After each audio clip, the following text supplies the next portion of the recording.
Hello everyone, myself Gulab Thumbre and welcome to the channel Edion Tips. बघा आजच्या लेक्चरमध्ये enzymatic ॲक्टिव्हिटीवरती काय factors जे अफेक्ट करतात ते फॅक्टर्स बघणार. Okay, factors affecting the enzymatic activity. Okay, त्यातलं एक्झाम्पल बघून that is the temperature, pH आणि त्यानंतर concentration of substrate. Okay, the temperature obviously बघणार. टेम्परेचर जर वाढवलं, एक सपोज एक लिमिट पहिले स्टार्टिंग लिमिटपर्यंत वाढवलं, देन त्याची एन्झायमॅटिक ॲक्टिव्हिटी वाढणार. पण ते जर एका लिमिटनंतर लिमिटपेक्षा पण जास्त टेम्परेचर वाढवलं देन ऑब्वियसली डॅमेज होणार. त्यामुळं त्याची एन्झायमॅटिक ॲक्टिव्हिटी कमी होणार. तसंच सेम टू सेम pH सोबत पण सेम टू सेम आणि नंतर ऑब्वियसली डॅमेज होणार. ओके, ते जर कॉन्सन्ट्रेशनच्या बाबतीत बघितलं, सबस्ट्रेट जर म्हणजे सपोज आपण काय कन्सिडर करूया की आपल्याकडं एन्झाईम्स किती आहेत, आपल्याजवळ 100 एन्झाईम्स आहेत. ओके, 100 एन्झाईम्स आहेत आणि आपल्याजवळ अगोदर सबस्ट्रेट किती होते, सबस्ट्रेट सपोज एक 50 सबस्ट्रेट होते. Okay, 50 substrate. मग 50 सबस्ट्रेट असताना किती रेट असणार, सपोज ऑब्वियसली 50 एन्झाईम्स आहेत काय असणार, ऑब्वियसली मोकळे असणार ना, म्हणजे एकदम निवांत असणार 50 सबस्ट्रेट. मग परत आपण कन्सन्ट्रेशन वाढवलं, 60 केलं तरी 40 रिकामी राहणार. मग 60चं 70 केलं, परत 80 केलं, 90 केलं, तसं म्हणजे रेट वाढतच राहणार. रेट वाढणार शेवटी 100 सबस्ट्रेट. मग 100 एन्झाईम बिझी राहिले, मग परत रेट वाढला आतापर्यंत. पण इथून पुढं जर आपण अजून पण म्हणजे सबस्ट्रेट वाढवले, सपोज आपण 200 केले, ओके, तर जेवढे एन्झाईम आहेत तेवढेच फंक्शन करणार ना, त्यापेक्षा जास्त नाहीत फंक्शन करू शकत at a time.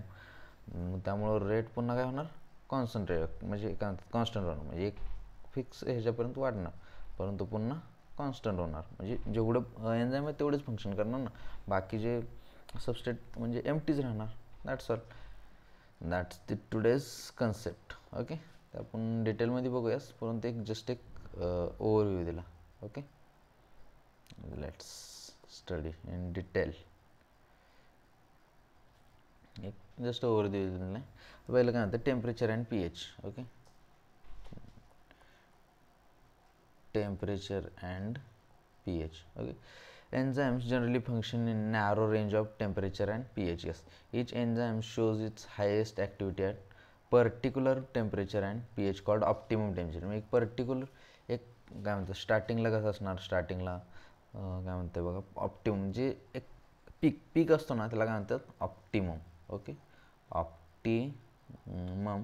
Optimum temperature and pH. Okay, optimum temperature and pH. Activity declines both below and above the optimum value. म्हणजे एक पीकच्या एक अगोदर पण कमी ॲक्टिव्हिटी असणार आणि पीकच्या नंतर पण. म्हणजे suppose low temperature preserves the enzymatic temporarily inactive state.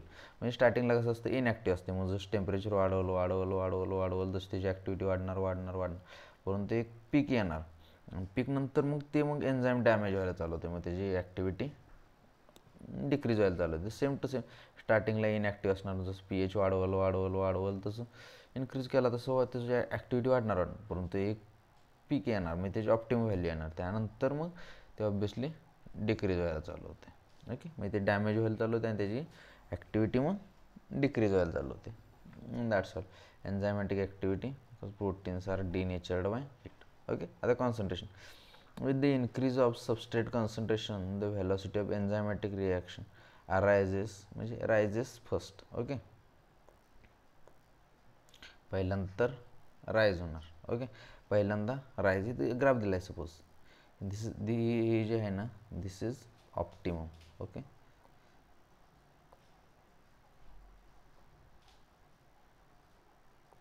This is OPT. Okay, this is optimum. Right. नंतर काय म्हणते बघा, here you can see the reaction ultimately reaches the maximum velocity Vmax. म्हणजे हे मॅक्झिमम व्हॅलॉसिटीला पोचली, not exceeded by any further rise in concentration of the substrate. This is because enzyme molecules R fewer than the substrate. म्हणजे अगोदर कसे होते, अगोदर enzymes काय म्हणतात, एन्झाईम जास्त होते आणि सबस्ट्रेट कमी होते. मग इक्वल होईपर्यंत गेले, वाढला रेट, मग ऑब्वियसली इक्वल झाले. And after saturation of these molecules there are no free enzymes. Yes, free enzyme molecules need to bind with the additional substrate molecules. The activity of enzyme is also sensitive to presence of chemicals bind to enzymes.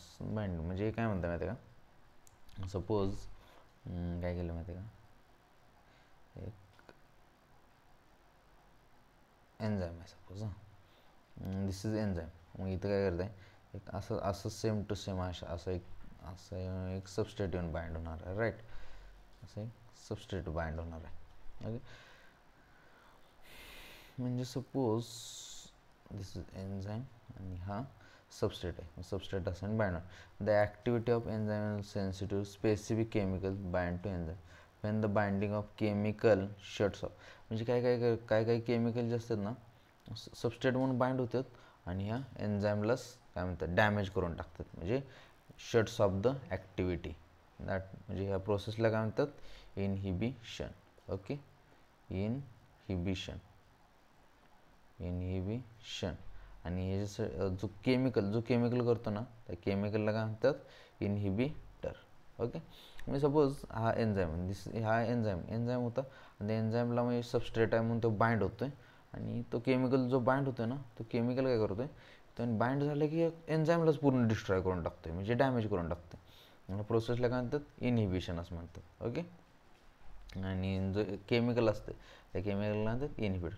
Wien the inhibitor closely resembles. Yes, obviously inhibitor जो असतो ना, inhibitor एकदम म्हणजे सबस्ट्रेटसारखं दिसायला similar its molecular structure. Inhibit the activity of enzyme. This is known as competitive inhibitor. Okay, due to its close structural similarity with the enzyme, the inhibitor comes the substrate binding activity. And as an example, that is the inhibition of succinic dehydrogenase by malonate, which closely resembles the substrate succinate in structure. Such competitive inhibitors are often in control of bacterial pathogens. Yes, as example कशामध्ये use केलं जातं, that is the bacterial पॅथोजन्समध्ये. Okay, काय बघितलं, पहिला temperature आणि P H. Temperature आणि P H काय होतं, एका पॉईंटपर्यंत म्हणजे एका पीकपर्यंत, त्याच्या ऑप्टिमम व्हॅल्यूपर्यंत तर त्याचं काय म्हणतात, हे वाढणार, ॲक्टिव्हिटी, एन्झायमॅटिक ॲक्टिव्हिटी वाढणार, म्हणजे वाढणार, इन्क्रीज होणार. परंतु एकदा का त्याची ऑप्टिमम व्हॅल्यू झाली, मग त्यानंतर मग पी एच आणि टेम्परेचर जर वाढवला ना, तर मग काय म्हणतात, एन्झाईम डॅमेज होतं आणि त्यानंतर मग एन्झायमॅटिक ॲक्टिव्हिटी डिक्रीज व्हायला स्टार्ट होते. ओके, आणि सबस्ट्रेटचं जर कॉन्सन्ट्रेशन वाढवलं तर एका पॉईंटपर्यंत वाढतं कॉन्सन्ट्रेशन, पण त्यानंतर मग कॉन्स्टंट होतं, कारण एन्झाईम्स फ्युअर म्हणजे कमी असतात ना, एक मॉलिक्यूल म्हणजे काय म्हणतात तेवढेच असतात. मग त्यानंतर फ्री एन्झाईमच राहत नाहीत, मग ऑब्वियसली बाकीचे काय म्हणतात सबस्ट्रेट फ्री राहणार आणि एन्झाईम्स आहे ते सगळे बिझी राहतात, त्यामुळं कॉन्स्टंट हे होतं आहे. Okay, that's all. आणि त्यानंतर मग काही जे केमिकल्स असतात एकदम सबस्ट्रेटसारखं दिसतात आणि ते आहे ते एन्झाईमला येऊन बाइंड होतात आणि बाइंड झाल्यानंतर एन्झाईमलाच डॅमेज करतात. Okay, that's process is called as inhibition आणि त्या केमिकलला काय म्हणतात, इनहिबिटर. ओके, आणि कॉम्पिटेटिव्ह इनहिबिटर. That's all. आणि त्याचं एक्झाम्पल दिलेलं आहे, ते एक्झाम्पल लक्षात ठेवा. ओके, आणि ह्याचा यूज कशामध्ये केलं जातं, bacterial pathogens. Okay, hope everything is clear. So much. Bye bye.